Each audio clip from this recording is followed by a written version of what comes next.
All right, so real fast, I want to go over the topic of time and attention, so we can go ahead and clear this one in and roll this one in, right? So when we talk about time and attention, right, and developing a new function or training or changing the pattern of a new movement, right? So or function, right? Whether it's a joint, a muscle, or something through your motor neurons, right?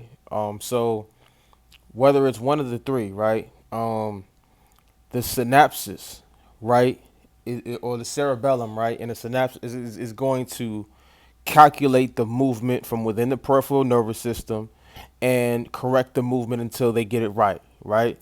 And so the peripheral nervous system or is going to execute a move, whether it be right or wrong, and it's going to feed that information back to the synapses. And the synapses is going to calculate the proper functioning of that movement, right? And it's going to compare it to the movement that's being executed by the peripheral nervous system. And then it's going to send the correct information or the correct movement down to the peripheral nervous system.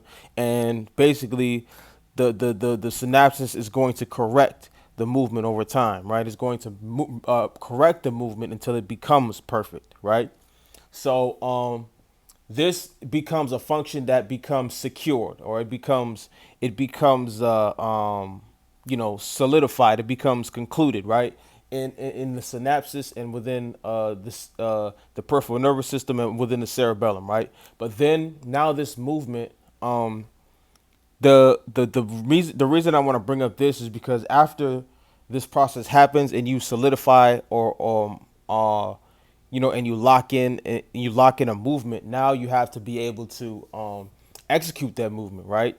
It's important to be able to execute that movement because now you can take a movement that has already been locked in and with full total concentration um, in an execution or in a performance based function.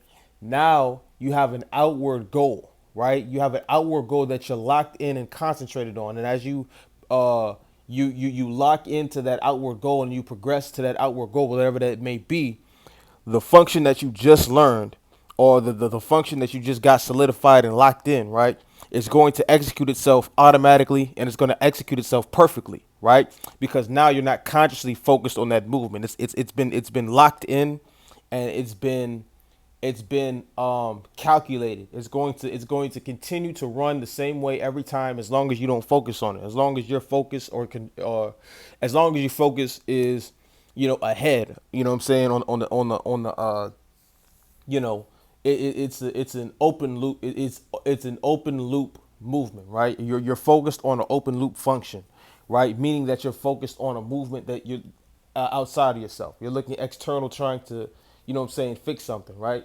Or you know apply to this thing outside of yourself, right? So kind of like shooting a basketball, right?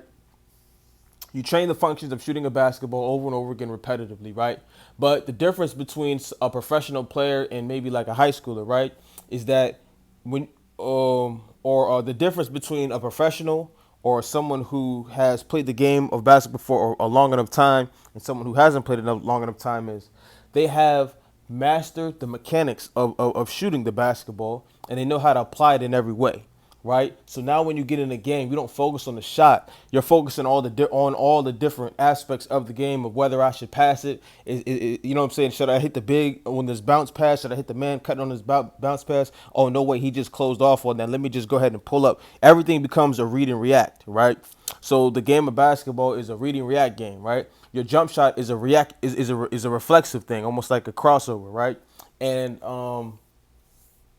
and it should go in every time, especially if it's a mid range, right? That's why mid ranges percentages are so high because you're not thinking about the shot. The shot is happening reflexively, almost like throwing a punch, right? So this is the start level of how to train to develop new functions, right?